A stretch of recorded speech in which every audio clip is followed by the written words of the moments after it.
मेरे साथ दो लोग जो मंच पर बैठे हैं, दोनों ने पल्ला झाड़ दिया कि हम तो उस वक्त जन्मे ही नहीं थे, मगर मैं पल्ला नहीं झाड़ सकता। मैं उस वक्त 11 साल का था।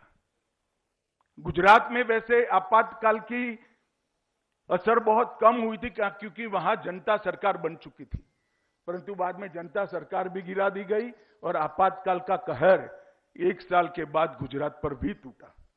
हमने देखा है हमारे गांव के अंदर जनसंघ के कार्यकर्ता, संघ के स्वयंसेवक, कई संस्था कांग्रेसी, समाजवादी, सर्वोदयी, कई प्रकार के लोग जो अपनी अपनी विचारधारा के आधार पर भारत के नवनिर्माण की गति को, पुनर्निर्माण की दिशा को तय करने में लगे थे, वो सारे के सारे देशद्रोही बनकर जेल की काल कोठरी में बंद कर दी गई। मेरे अकेले गांव से, छोटा गांव है मेरा साहब, मेरे अकेले गांव से 184 लोगों को जेल के डिब्बे के अंदर, ब्लू डिब्बे के अंदर डालकर साबरमती जेल में भेज दिया गया। मैं आज तक और मेरे मृत्यु की क्षण तक वो दिन नहीं भूल सकता, वो दृश्य नहीं भूल सकता।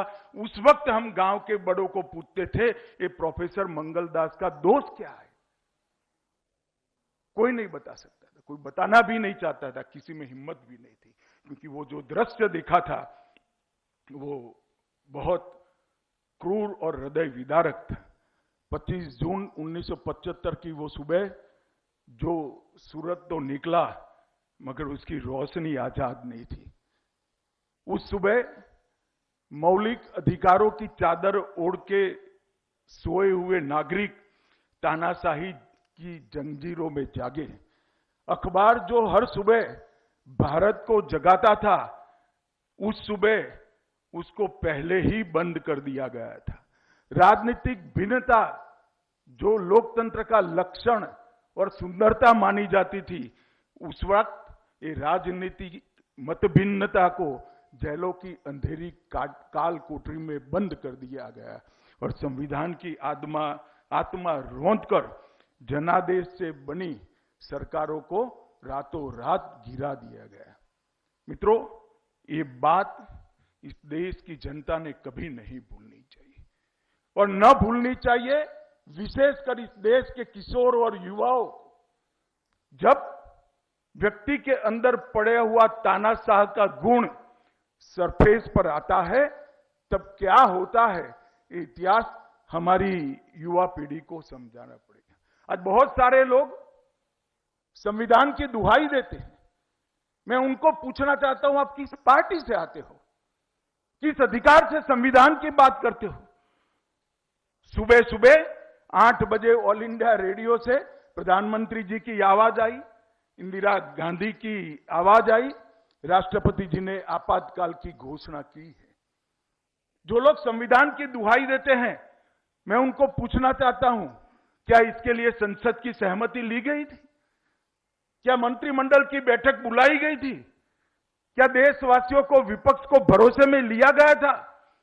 और लोकतंत्र की बात करने वाले लोगों को मैं पूछना चाहता हूं, आप वही पार्टी और वही पार्टी से जुड़े हुए लोग हो जिन्होंने लोकतंत्र के रक्षक की भूमिका से लोकतंत्र के भक्षक का काम किया था।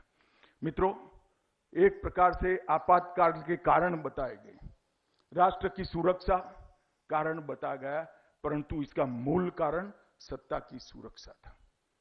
जयप्रकाश नारायण ने इंदिरा गांधी जी की राजनारायण जी ने इंदिरा गांधी के चुनाव को इलाहाबाद हाईकोर्ट में चैलेंज किया। इलाहाबाद हाईकोर्ट ने चुनाव को निरस्त कर दिया कि गलत तरीके से चुनाव हुआ है, सरकारी सेवाओं का उपयोग करते हुए चुनाव हुआ है। और उसके बाद एक टेक्निकल ग्राउंड पर देश की सुप्रीम कोर्ट ने स्टे दिया।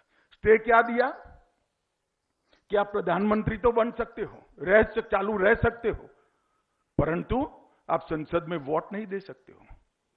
इंदिरा जी प्रधानमंत्री बनी रही, उनको संसद में वोट देने का अधिकार नहीं था। संसद सदस्य के, प्रधानमंत्री के कोई पर्क्स उनको नहीं मिलते थे, परंतु वो मॉरल ग्राउंड छोड़कर प्रधानमंत्री बने रहना उन्होंने निर्णय किया। और इसका उपयोग क्या किया?